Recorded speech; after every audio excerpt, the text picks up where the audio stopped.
সোমা বলছি, সোমা মুখার্জি। এত কষ্ট হচ্ছে ভিতরে যে হসপিটালে বসে থাকতে পারছি না, আমাদের সব ডাক্তাররা সবাই খুব ডিস্টার্বড। আজকে তো ওপিডি বন্ধ রাখা হয়েছে। তোরা জানিস সমস্ত ঘটনা শুনলাম, যা যা মানে সত্যিকারের ঘটনা, যেটা আরজিকরের ভিতরের যে ডাক্তার তারা তাদের বন্ধু বান্ধব মারফত এটা ছড়িয়ে মানে এসছে আমাদের কাছে। অ্যাকচুয়ালি যেটা ঘটেছে সেটা হচ্ছে, আমি শুনে তো মানে বিশ্বাস করতেও নিজেকে কেমন লাগছে রে।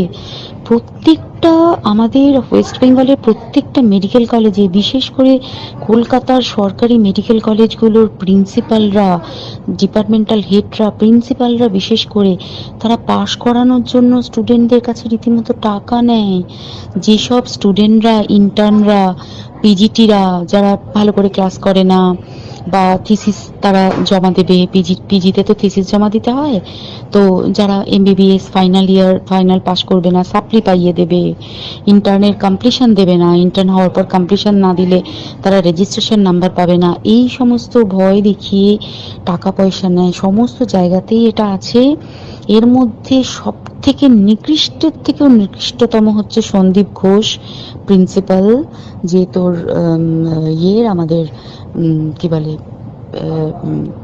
আরজিকর মেডিকেল কলেজে। সেখানে ভাব যে ওনার একটা বিশাল নেক্সাস ছিল, যাতে উনি বেশ কিছু ইন্টার্ন, হাউস স্টাফ এদেরকে দিয়ে ওই নেক্সাসটা চালাতেন। তারা ওখানে একটা সেক্স র্যাকেট চালাতো, তারা একটা ড্রাগ র্যাকেট চালাতো। ড্রাগ র্যাকেট মানে ওই যে ওটাতে বলেছে না, ড্রাগ মানে শুধু ওই হেরোইন আর ব্রাউন সুগারের ড্রাগ খাওয়া বা মদ খাওয়া নয়। ড্রাগ মানে হচ্ছে যে কম দামি, কম টাকায় যে ওষুধ পাওয়া যায়, যে ওষুধ না জল ভগবান জানে, সেই ওষুধের মানে কোটি কোটি টাকায় যে টেন্ডার বেরোতো, সেই ওষুধ নিয়ে ওষুধ কোম্পানিগুলোর কাছ থেকে কোটি কোটি টাকা, সেই সমস্ত টাকার একটা বড় অংশ যেত পার্টি ফান্ডে। বুঝতেই পারছিস তাহলে, সেই জন্য পার্টির একদমই কাছের উনি, পার্টির মানে একদম খোদ মানে ওপর লেভেলের একদম আসল জায়গাকার কাছে। তো এবার উনি এই যে নেক্সাসটা চালাতেন, তাতে রীতিমতো কোন ইন্টার্নকে উনি পাশ করাবেন, কোন পিজিটিকে উনি থিসিস কমপ্লিট করাবেন, সেগুলো সব ভয় দেখিয়ে টাকা নিতেন। আর তার হয়ে কাজ করতো ওই ইন্টার্ন হাউস স্টাফের একটা পুরো বড় নেক্সাস। এবার এই মেয়েটির যে পিজিটি, মেয়েটি অত্যন্ত ভালো, সে তার থিসিসটা কমপ্লিট করাবে না বলে হুমকি দিচ্ছিল। সে এটা জানতে পেরে গিয়ে বলেছিল যে আমি এরকম কোনোভাবেই মেনে নেব না, আমি এর বিরুদ্ধে আমি যাব এবং আমি এর বিরুদ্ধে সব ফাঁস করে দেবো। তখন তাকে রীতিমতো ধমক দেওয়া হচ্ছিল। এটা চলছিল লাস্ট 6 মান্থস ধরে। 6 মাস ধরে তাকে হুমকি দেওয়া, তার প্রতি মানে বেশি বেশি প্রথমের দিকে কি করছিল, অত্যাচার করছিল। মানে কিরকম, বেশি বেশি করে নাইট ডিউটি দিচ্ছে, অ্যাটেস্টেড 36 আওয়ার্স ডিউটি, বেশি বেশি করে নাইট, বেশি বেশি করে খাটানো, এবং এগুলো সব জানে ডিপার্টমেন্টাল হেড, চেস্টের যে ডিপার্টমেন্টাল হেড সেও জানে, সিনিয়র পিজিটিরা সবাই জানে।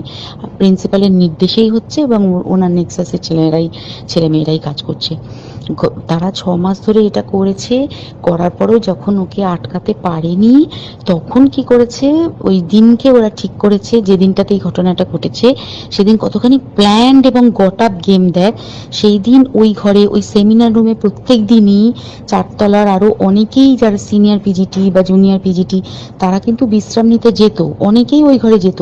সেই দিনকে ও একা, ওকে বলেছে তুমি ঘুমিয়ে পড়ো, ওকে একা রেখে এসেছে। বাকিরা কাউকে যেতে দেয়নি, বলেছে ওই ঘরে আজকে ঘটনা ঘটছে, মানে কাজ হচ্ছে, ওই ঘরে কেউ যাবে না।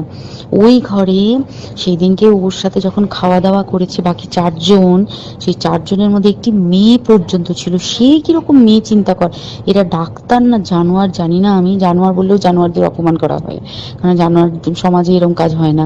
তো ডাক্তার না কি আমি বলতে পারবো না। সেই ইন্টার্ন মেয়েটি আরেকটি ইন্টার্নের গার্লফ্রেন্ড।